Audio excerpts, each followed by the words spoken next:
Hi everyone, welcome to my channel. My name's Janice. For those of you that don't know me, I'm a Thermomix consultant and I love to share cooking with my Thermomix. Today we're doing pizza sauce. What I'm trying to highlight here today is how you can use your Thermomix to help with food intolerances. So when you're buying your pizza sauce, you've got to take consideration what's written on the list of the ingredients. So if you make your own, then you know exactly what's going into it. So I'm going to start cooking. Okay, so it says to set aside sterilised jars. What I do with it is I make pizza sauce and then I freeze it. I'm going to use what I want to use today because I've only got like a few ice cubes, a few frozen cubes of pizza sauce, so I'm making a new batch. So I'll use up what I've got left. I will put the rest in ice cube trays, freeze it, and then pop it in a Ziploc bag in the freezer, and then take it out as I need it. So next, we're going to put in 150 grams of brown onion. So that is onion, fresh onion with no additives. And that was just a medium-sized onion, and that's 152 grams. 2 cloves of garlic. Now I've got 2 reasonable sized ones and a couple of little baby ones, which was the end of my bulb. And then we're going to chop it. So keeping in mind our food intolerances, all that's in there is onion and garlic. Okay, and we're going to speed 7 to 3 seconds. Okay, now we're going to scrape down the sides of the bowl. Okay.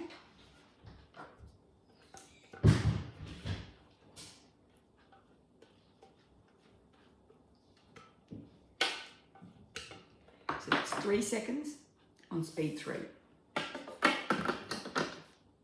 On speed 7 it was. Okay, now we're going to add extra virgin olive oil.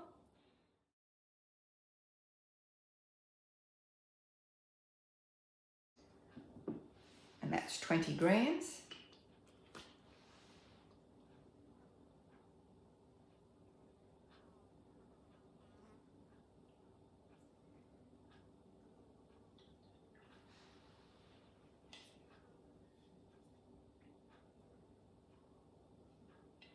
I'm just looking to see if it tells you, if it gives us ingredients on olive oil, or if we're just going to assume it's just olive oil and there's nothing else added, no other additives.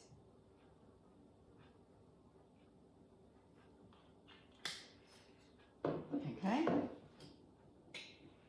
And then we're going to put the simmering basket, instead of the measuring cups, on the mixing bowl lid. So, as usual, I haven't got that. I'll have to grab it. And we're going to cook that for 2 minutes at 100 degrees with the blade on speed 1. Righto.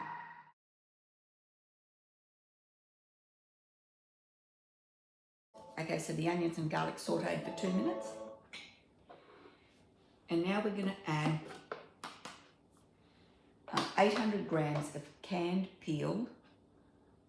whole peeled tomatoes. So this here is Ardmona, and all they have in their tomatoes is tomatoes 100%, and it's made up of whole tomatoes, juice and paste. So you can use fresh tomatoes.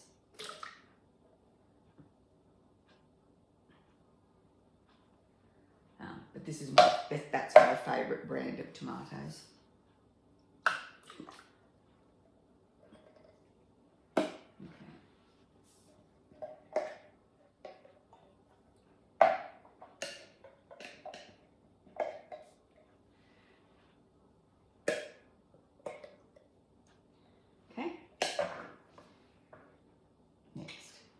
It's got 40 grams of tomato paste.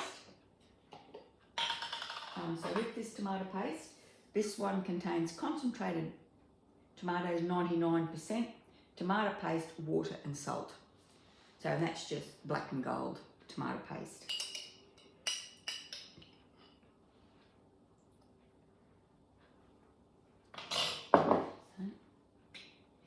2 teaspoons of dried oregano. So if you're using fresh oregano, then I think it's 1 tablespoon of fresh oregano for every teaspoon of dried oregano. But yeah, anyway, but this is dried and this is 100% oregano.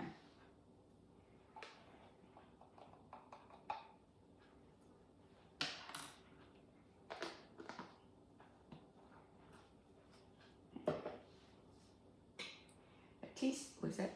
A teaspoon of sugar.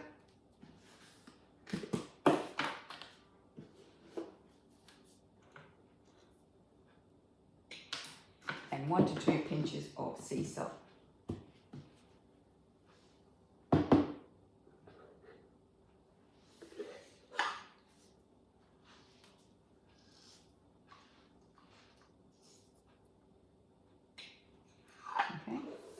Now we're going to put the simmering basket back on, we'll put the lid back on, sorry, with the simmering basket. Next. And then we're going to cook that for 10 minutes at 100 degrees on speed 2. Okay, so we're going to cook that until it thickens slightly, and we can cook it for a little longer if we need to. But once the 10 minutes is up, we'll have a look and we'll see if it's thick enough or if it needs to be cooked for a little longer.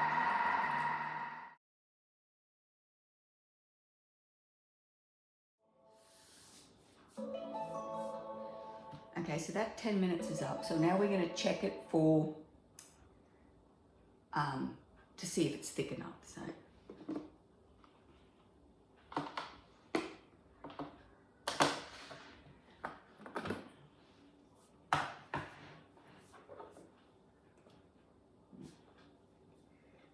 If you can see that, I think that is, oh sorry, I think that is still a little bit watery.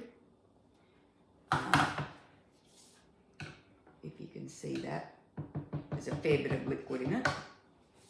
So, now what did it say? Right, let's do that.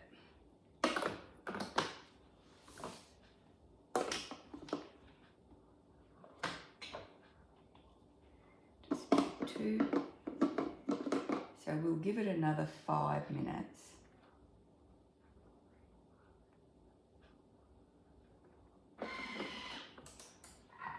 Yeah. So we only want it to be thick and slightly, but that's still quite watery. So I'm going to give that another 5 minutes, and then we'll come back.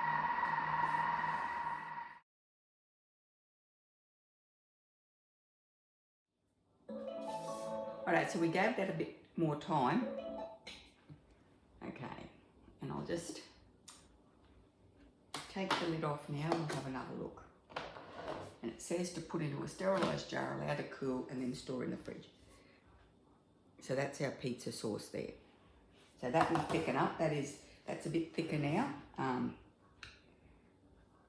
Okay, so I'm going to leave this to cool down before I put it in the fridge. And once I finish making pizzas tonight, I'll put the rest in ice cube trays in the freezer.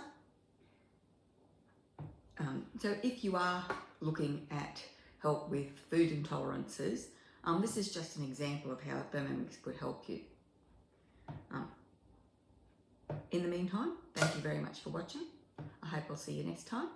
If you like the video, please give it a thumbs up. Share it with someone that you think might be interested, who may be having issues with food sensitivities, or if their child is having, has food sensitivities. Please subscribe to my channel, hit the notification bell, and I really hope I'll see you next time.